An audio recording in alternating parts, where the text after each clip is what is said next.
Darren Espanto ikinwento ang sakit na naramdaman niya bago maoperahan. Nagbigay ng mensahe ng pasasalamat ang sikat na mang-aawit at aktor na si Darren Espanto matapos ang kanyang operasyon sa appendix. Sa kanyang pahayag, inilahad ni Darren ang kanyang karanasan kung saan sa una, inisip niyang ang sakit sa kanyang tiyan ay dulot lamang ng gutom. Ngunit sa kalaunan, napagtanto niyang ito pala ay sintomas ng appendicitis. Naglaan siya ng oras upang ipahayag ang kanyang taos-pusong pasasalamat sa lahat ng mga taong nagdasal para sa kanyang mabilis na paggaling at sa mga individual na nagbigay ng kanilang suporta at tulong sa kanya sa panahon ng kanyang pagsubok. Ang kanyang karanasan ay nagpatunay sa kahalagahan ng pagkakaroon ng suporta mula sa mga mahal sa buhay at mga kaibigan, lalo na sa panahon ng pangangailangan. Ayon sa kanyang kwento, nag-umpisa ang kanyang pananakit ng tiyan na minsan ay sinasabayan ng pag-aalala na baka ito ay dulot lamang ng kanyang kakulangan sa pagkain. Sa kabila ng kanyang pagsisikap na labanan ang sakit sa pamamagitan ng simpleng mga remedyo,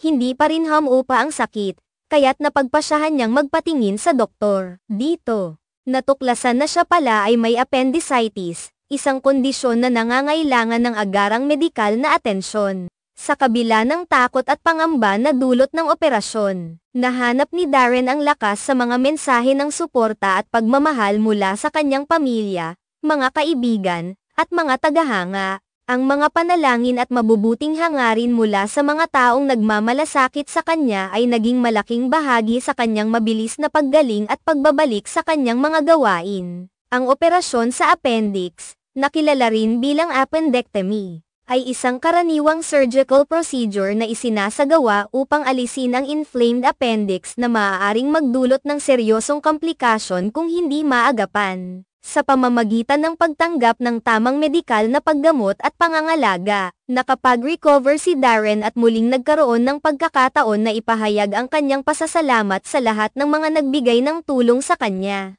Ang kanyang pahayag ay hindi lamang isang pasasalamat kundi pati na rin isang paalala sa lahat na maging mapagmatsyag sa mga sintomas ng ating katawan at agad na kumonsulta sa mga eksperto kapag kinakailangan.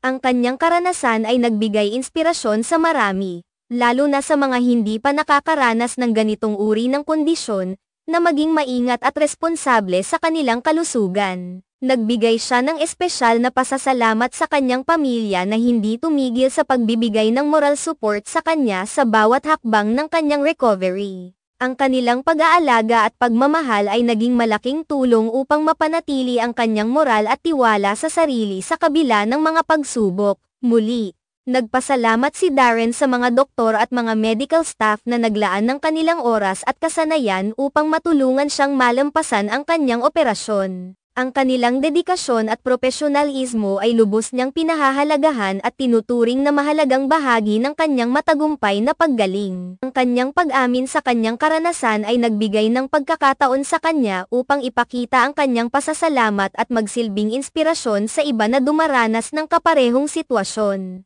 Ang kanyang mga salitang puno ng pasasalamat ay naglalarawan ng kanyang pagkakautang na loob sa mga taong nagbigay ng kanilang suporta at pagmamalasakit. Sa wakas, ipinaabot niya ang kanyang taos-pusong mensahe sa lahat ng nag-alala at nagdasal para sa kanya, at nagbigay diin sa kahalagahan ng pagkakaroon ng positibong pananaw sa harap ng mga pagsubok. Ang kanyang karanasan ay isang mahalagang paalala sa lahat na sa kabila ng mga pagsubok na dumarating sa ating buhay, laging may pag-asa at pagkakataon na muling makabangon at magpatuloy.